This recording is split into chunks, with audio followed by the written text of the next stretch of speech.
37. Bo. Michael stumbles around the basement and discovers his world. He does not know that we are trapped in a concrete box, how rigid the walls are, how rough and hard the floor is, how dirty the shower room is, with dark spots in the corners and a stinking drain.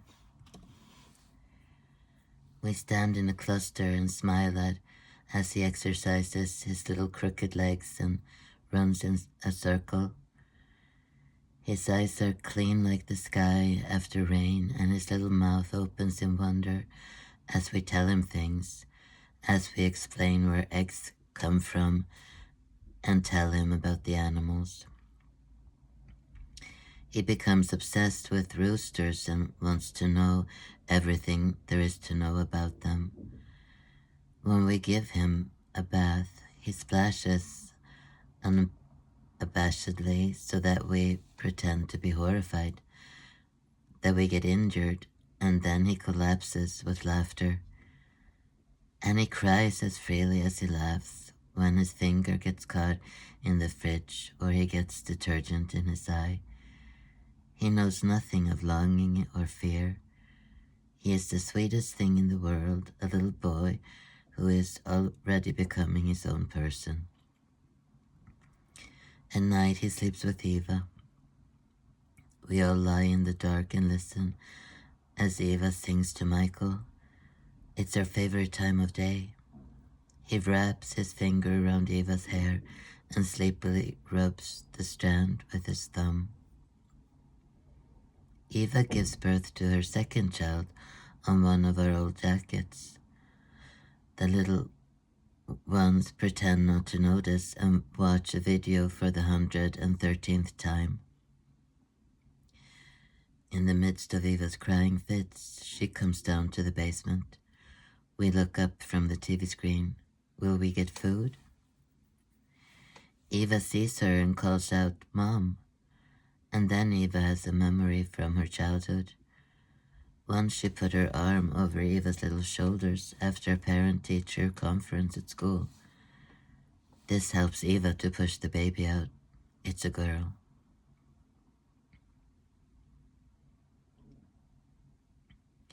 Lisa wipes the kitchen area and Esther sorts the pile. Eva is nursing Maria, or Mim, as Judith calls her.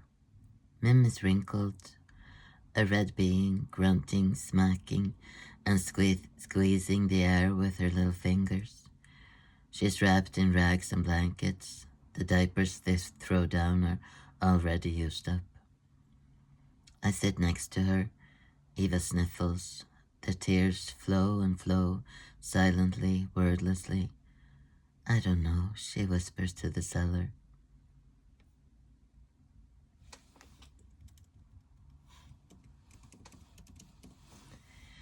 Michael has thoroughly examined Mim to his satisfaction and is now busy jumping from the armrest of the sofa to the floor. He has hair as light as Esther's, and it's getting long. Mim's hair is dark, almost black, and silky smooth. She rests safely on Eva's arm, day and night. Naomi lies on her mattress and hums, but then she stops because she knows, feels it. And a minute later we hear the click of the door, so Naomi goes to him. "You look pretty today," he tells her, smiling, but adds, "But you're as dirty as a pig." He looks around, resting his eyes for a moment on Eva and Mim, but he chooses another sister, and Eva calls for Michael to come. And Michael too becomes silent and still, as if he knows. Now everyone is still until what is happening in the darkness has ceased. He brings a lamp with a pink shade that gives a pleasant glow over the mattresses and a bag of essentials, diapers and baby soap. We get something as unusual and amazing as oranges, chocolate, and a bag of peanuts. Everyone sits on the mattresses and eats.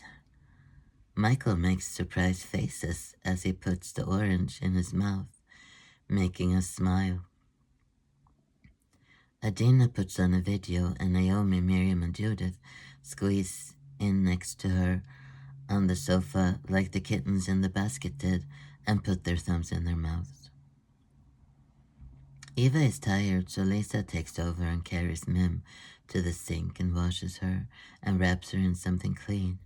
She then places the newborn back with her mother, and Eva falls asleep with her children by her side.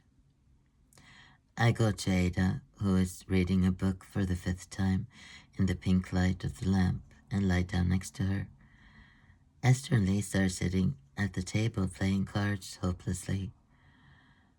I enjoy the rasping sound as Ada turns the pages and spend some time with the squiggly angels on the ceiling before falling asleep to Ada's calm, deep breathing.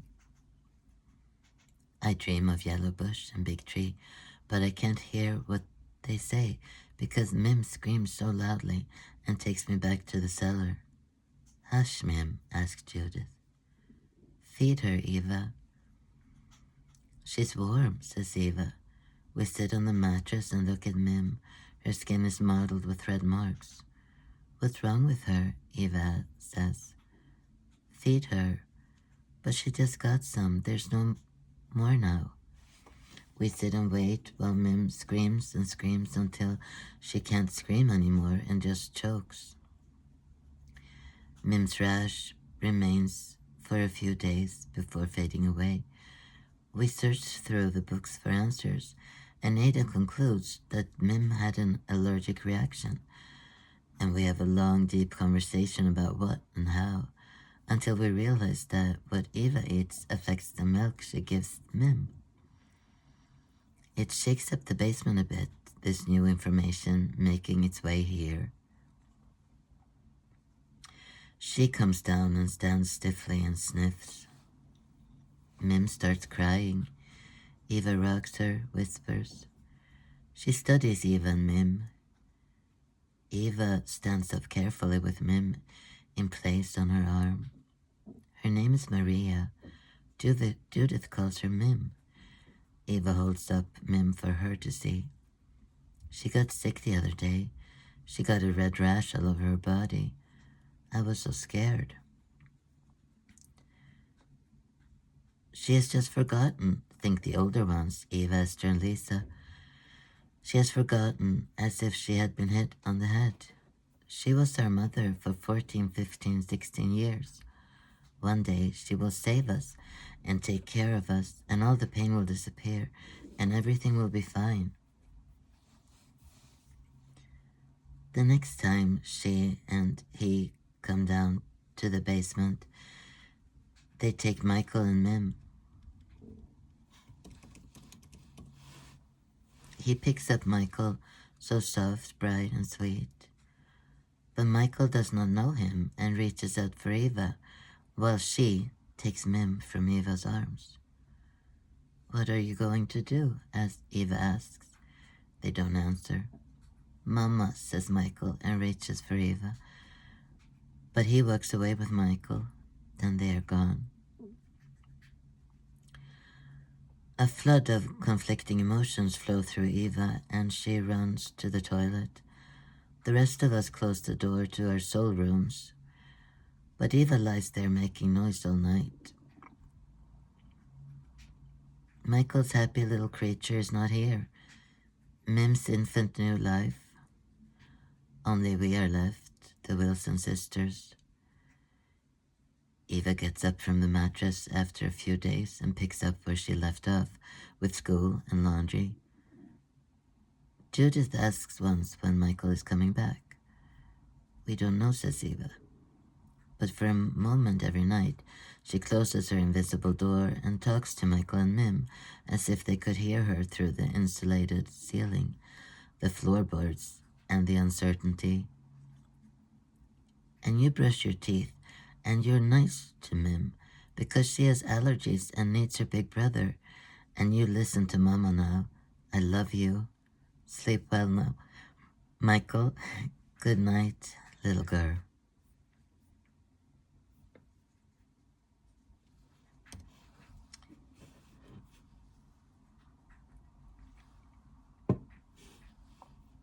38 Alva.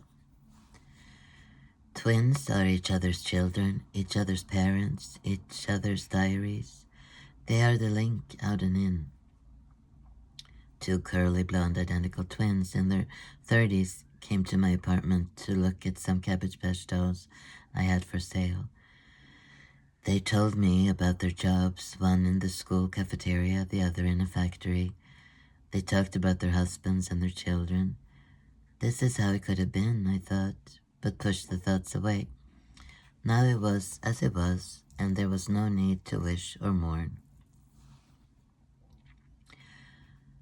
But I let the Cabbage Patch dolls be twins and arranged them in pairs. The Cabbage Patch dolls were my first dolls, which I ordered from eBay, where they were in abundance, ad after ad. Vintage Cabbage Patch dolls from the 80s, and I learned everything there was to know. They had stamps on the butt cheek in different colors depending on which year they were manufactured. Some factories printed Cabbage Patch dolls with small eyes, other with large eyes. There were lots of different models, some had dimples, some had teeth, and so on. Their hair was created in different styles and could be made of yarn or of a more luxurious model, with synthetic hair that could be combed and braided. There were clothes, furniture, strollers, and pets. I, Fredrika, was overjoyed. I have a memory of how my mother and Freya took Elsa and me to Copenhagen to have a fun day and go shopping, and we visited the shop that only sold Cabbage Patch dolls and all the associated paraphernalia. It was a kind of fairyland where little Cabbage Patch babies grew out of the Cabbage Patch, and storks brought them to our world. I had recently moved into an apartment and had traded my cottage for this one-room apartment and the address was Bethlehem Street.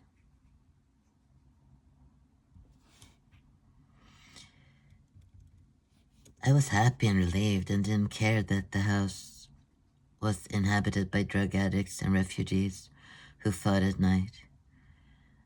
I decided to take a break, and soon my days were filled with play.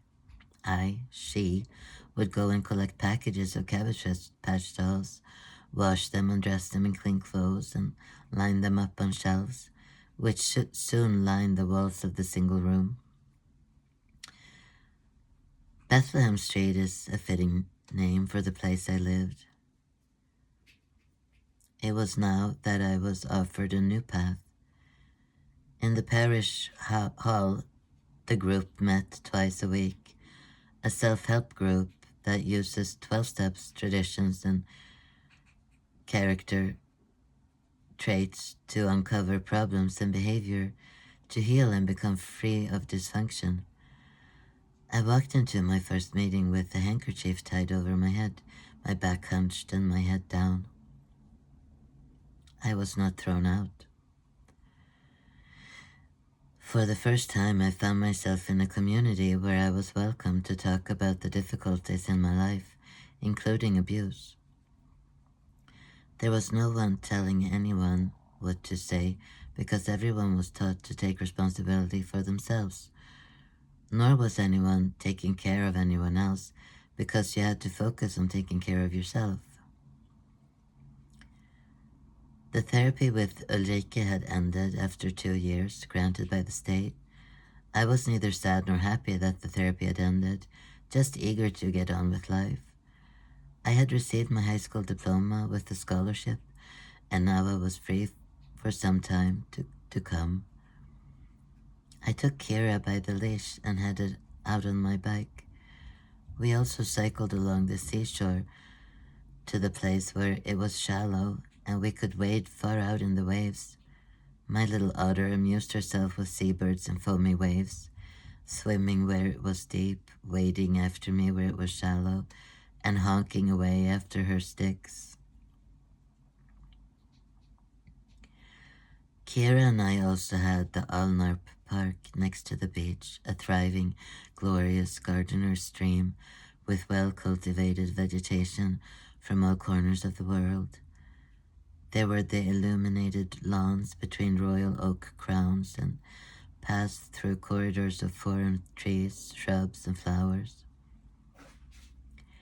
We sometimes took the bus to the woods where we walked and enjoyed the airy fairy tale landscape of the beech forest with cow pastures and paths over hills.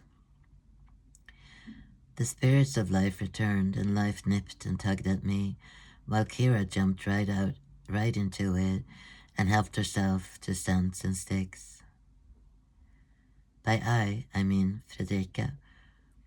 Further along the healing journey, we integrated and were able to share each other's characteristics and experiences.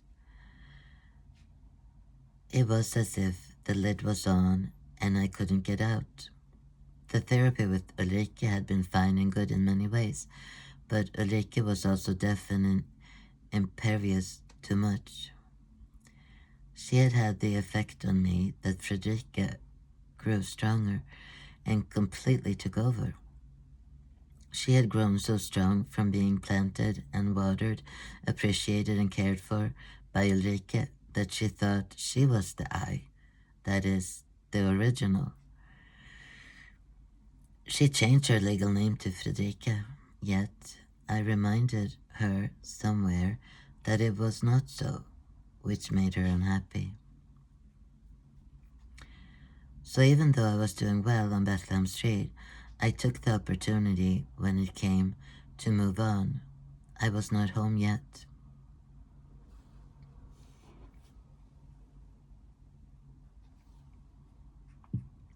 I dreamed a lot at night. When I read the diary, I see that I dreamed of things that I know that I now experience as deja vu. I dreamt about killer whales. I had done so for a long time, always this animal. They were always captured in a tank at an aquarium instead of being out in the ocean where they belonged. Recently, I dreamt of twin calves swimming with their mother in Antarctica. Like watching a home movie, I was traveling in the dream with other people, being those people while watching from the sidelines. One night I was an indigenous woman sitting outside her tent, looking into the distance. In her heart were her husband and her children. Her whole identity was that she was a mother.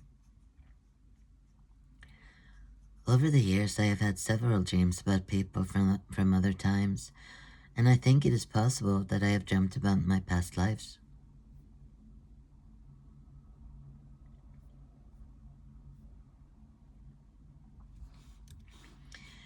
Kira and I rode with a decent guy in the moving truck.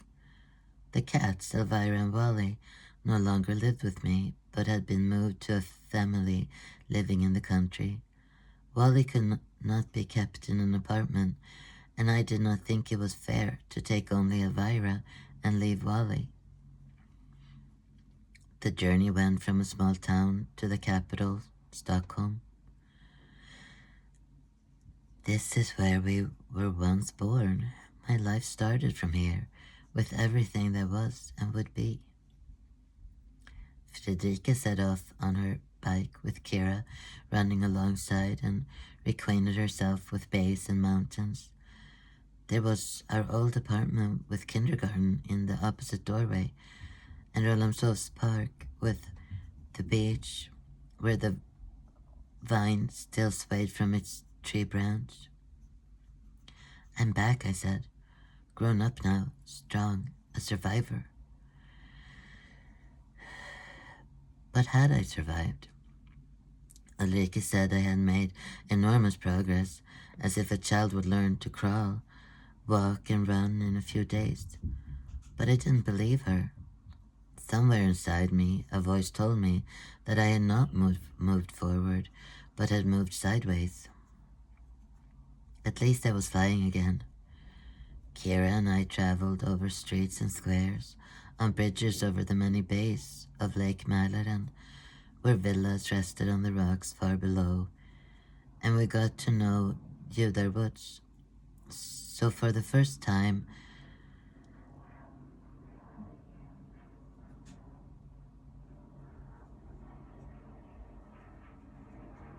um, I flew again because I had childhood memories from here too.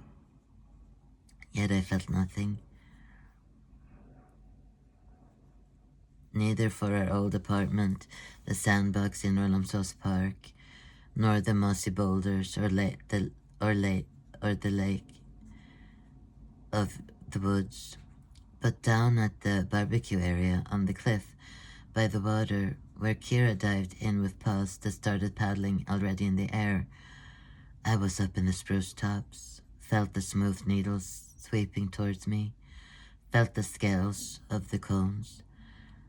I took a backward roll above the spruce tops and swept through the fresh wind currents in the incredible, which was the sky. Chapter 37 and 38 comments. During the last year I lived at home, when I was 14 or 15, Mom had a baby, and Dad and his new wife had a baby. And both of those little ones were my light and my hope of life. Into what had been so endlessly robbed, plundered, and desecrated, they brought new, pure life. Sometime later I became pregnant myself, and that pregnancy, which was my only one, ended in a miscarriage, something that brought sadness, but above all, an abundance of love. A love that came powerfully, instinctively, and with a surge of hormones. It gave me the strength to finally save myself, despite the threats, the brainwashing, and the shame. But when I saved myself in the way I could, I also lost my siblings, and they meant everything to me. As I said, Fredrika was the one who held sway over the rest of us and over our existence, strong, yet at the same time very limited. At that time, I was a part of me that was weak and fleeting, capable at most of observing and lacking the ability to act. Yes, I am Fredrika and Fredrika is me, but I began to call her the armor. She is not me, but an armor made to fight her way through life, keeping everyone at a distance and showing no vulnerability. Her part of the soul, still 9 years old, like in Cabbage Patch Kids and other toys. And because Fredrika couldn't ask for or seek care, didn't know what care was, the dolls were something that was nevertheless positive for her, me, us. Having the dolls, today reborn dolls that I paint myself, is a way for me to look after myself and my loved ones. It may seem a bit odd, but it was, and actually is, an important part of the healing process. When I got in touch with myself, I flew. Fredrika's energies, on the other hand, were heavy and focused. And even though she had memories of childhood, she wasn't that connected to some of them.